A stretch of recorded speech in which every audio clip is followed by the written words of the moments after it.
Hi folks, and welcome once again to Tam Stamps. It's time for the June 2024 Paper Pumpkin Box of the Month. And as per usual, we have 3 cards. The first card we're going to concentrate on is going to be our Wishing You Were Here and Miss You sentiment card.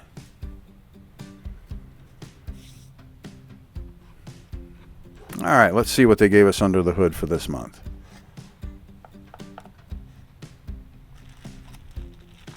As you can see, the sentiments are pretty consistent with what we just saw in the cards.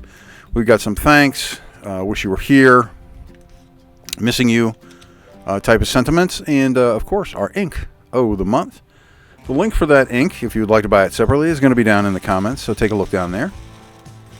I am going to struggle a little bit with the tissue paper as per usual and getting out the inner pack, which is where all the goodies are lying.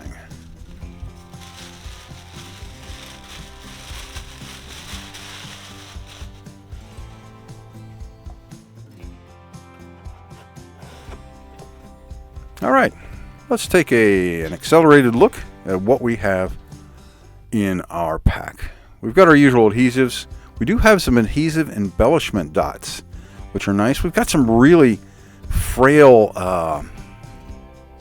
punch outs as well, and you'll see a little bit more of those as we get into cards 2 and 3. Let's take a look and do card number 1. Let's get to it.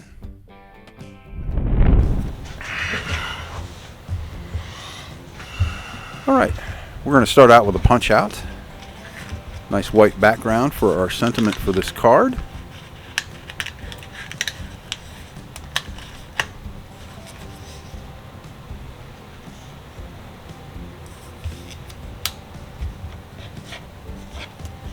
And as you can see, I've already got the stamp mounted on our acrylic hand stamp there. The link for that's also in the description if you'd like to take advantage of that. And once I do in fact get the ink open, there we go. Let's get a little ink on there and see what this guy looks like.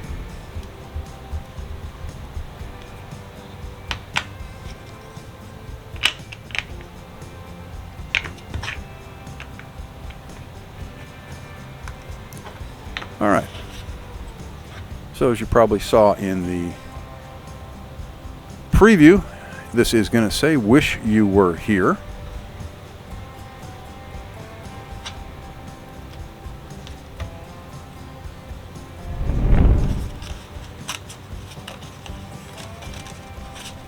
And this is kind of a great card to send for a couple reasons. Let's say somebody couldn't go on vacation with you and you wanted to say, hey, wish you were here, and maybe rub it in a little bit that you're on vacation and they're not. Just kidding, of course. Or if somebody's perhaps moved away from you, or you've moved away from them and wish that your friend was closer. Great times for these kind of sentiments. And we're going to start out with one of our standouts. A nice medium size. We're going to put 4 of the foam hexagons on there, and the foam hexagons in this pack are quite small, so I'm having a little bit of a time with my fumbly fingers getting them off of there and onto the standout, but I do finally accomplish it. And I'm going to put one more in the middle just for stability, since it is so large, even though the directions don't really call for that.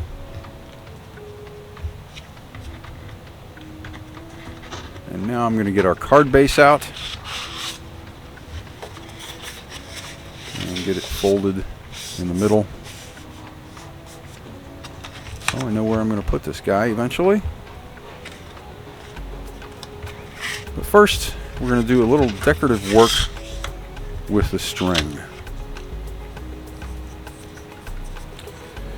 Now I'm going to cut out some of the time so you don't have to watch me fumble around with the string. My recommendation to you with this pack would be to get the string out a little bit ahead of time and get the amount you're going to want for this, which is about 1.5 feet or so, and straighten it out. Whether you have to put some weights on either end or Maybe actually, even if you have an iron, give it a little quick ironing to straighten it out. I had a heck of a time getting it to wrap around properly, because it does 2 wraps around this standout, and then you make your bow.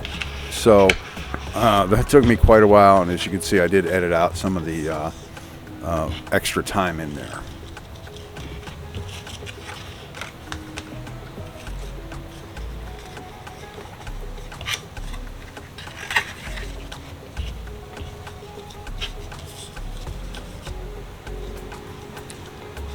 And once I did get it wrapped around and get my bow made, the first thing I'd recommend is when you're doing the first part of a bow, like when you're tying your shoe, you know, you wrap the strings around one another once. I would wrap it around twice. That way when you tighten it down a little bit, it has a higher chance of staying in place while you make the bow on top of it. And even though proportionally my bow was pretty decently even, I just found it really hard to get it positioned and maintain it in the place that I wanted it. Again, I think if I would have ironed this string prior to making this up, it would have been a little bit easier. However, as you'll see later in the card, the string kind of does diminish in the overall look of the card, because we're going to be putting some things on top of it. So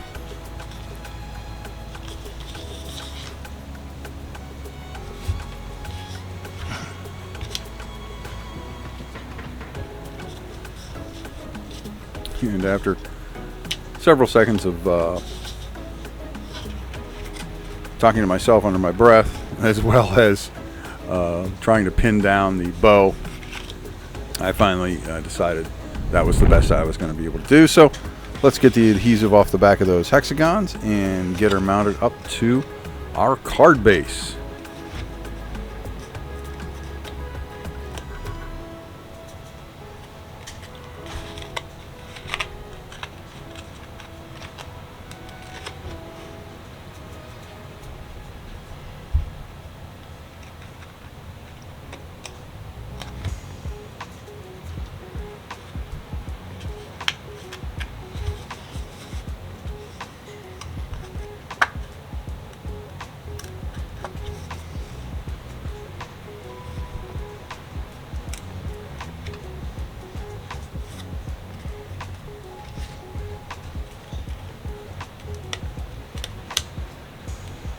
All right, and one thing I would caution you is to make sure that you don't get the string underneath the adhesive so you're actually pinning it to the card. I found that if I left it unadhered to the standout, I could make adjustments to it as I was working, which is what you really need to do, because again, we are going to be putting some things on top of that string. All right, so next we're going to do some glitter work here. And we're going to punch out our Miss You wording, which is going to really stand out because of that glitter on this pink background. And I found these to be a little trickier than normal punch outs.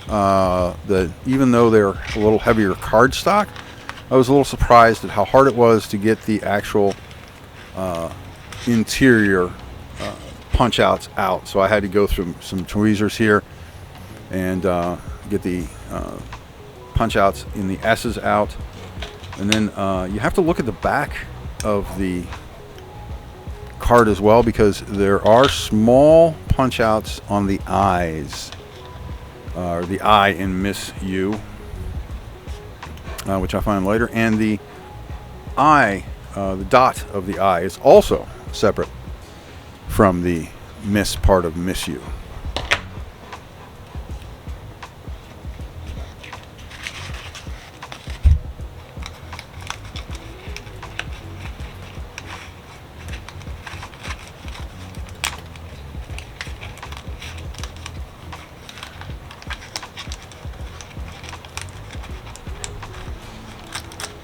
If you're enjoying watching these videos, please make sure you click the like button and the subscribe button, and click on the little bell so that you get notified when we put up new videos.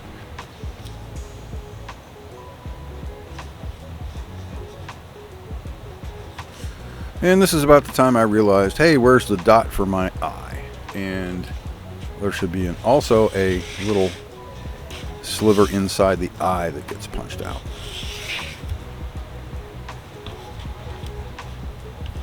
And these adhesive dots are just about the right size to go on these letters. So you got to be a little bit more careful than usual when you're placing them on there, because they are basically the same width as the letters themselves. Now, when you take the backing off of the adhesive dots, of course, the adhesive itself that sticks on there is going to be clear. So if you do overlay it a little bit, that's not that big a deal. But try to be as careful as you can as you're putting on there.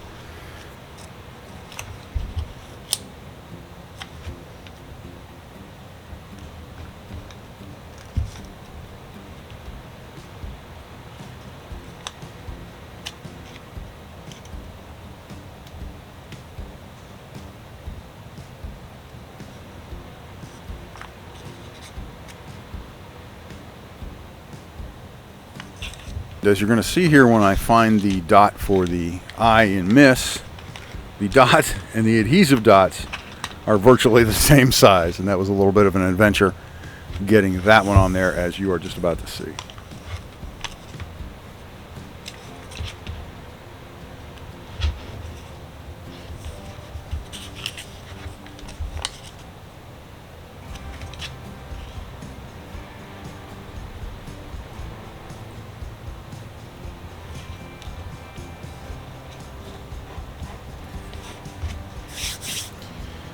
Okay, and here, as you can see, the strings have gotten a little too close together. I want a little bit more separation between them, just so that you can see that it's been wrapped around it twice, kind of like a present wrapped up. And now I'm going to put on the Miss and the U. And the gap inside the string is also going to allow the foam hexagons that are going to be on the Wish You Were Here stand out to find a place to adhere to the card as well.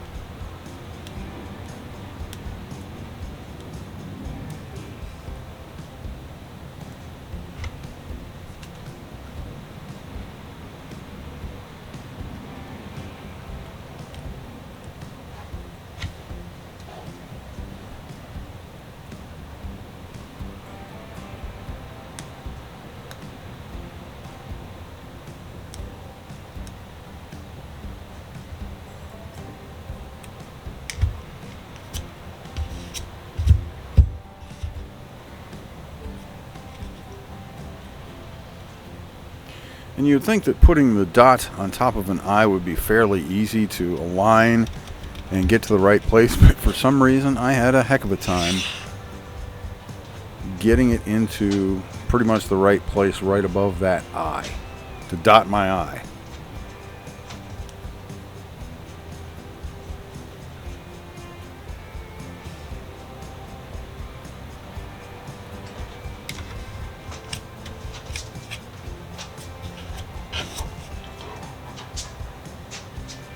There we go. Not too bad for a left-hander.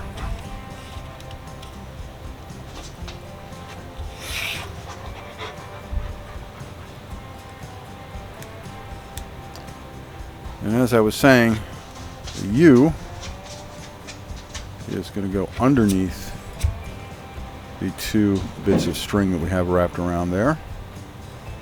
And this can be a little bit tricky on the eye, because you're trying to line this up, obviously, to match up with the horizontal lines of the card base, and those strings tend to pull your eye toward them and make it a little tricky to get them actually lined up.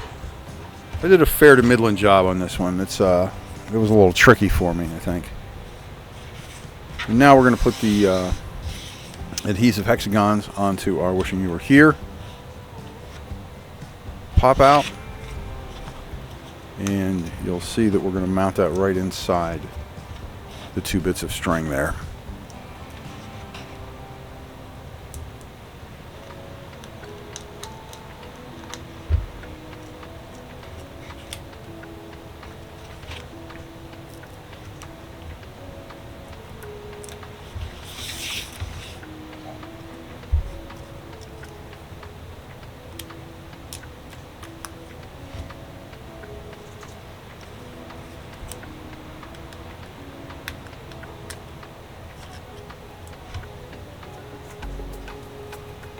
And one of the things I did do with this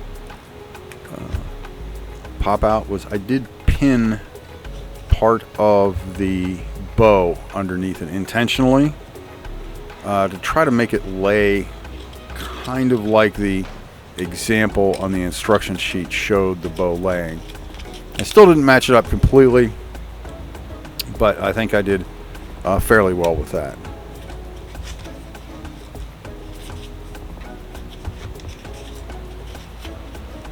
All right, time to add some cherries. The cherries on top, if you will.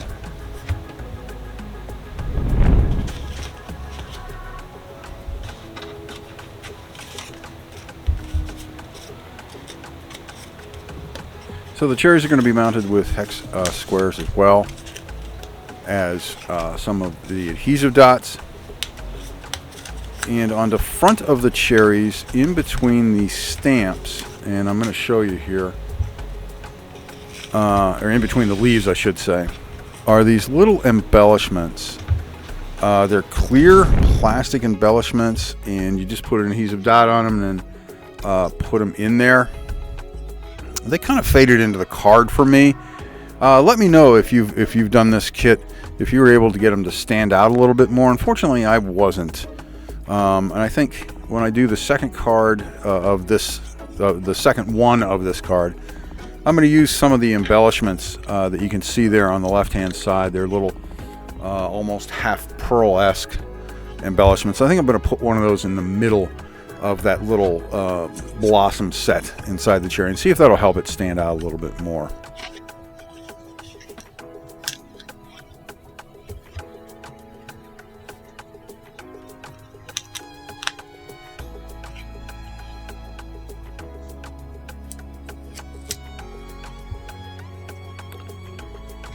And the second cherry is going to have a combination of both hexagons and adhesive dots on it, because it is going to sit partially on top of the first set of cherries.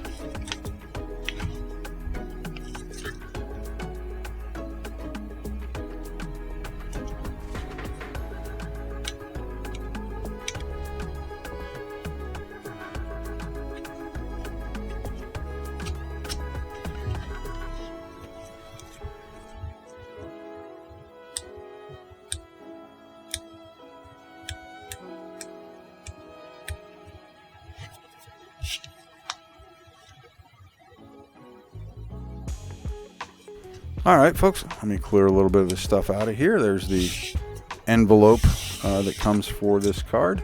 A little deeper shade of peach to offset the light peach color of the card itself. So let me know what you think. Would you add one of those embellishments in the middle of the cherries, or would you maybe leave the string off if you think it looked better? Let me know in the comments. And once again, thanks for stopping by Tam Stamps. See you tomorrow with the next video.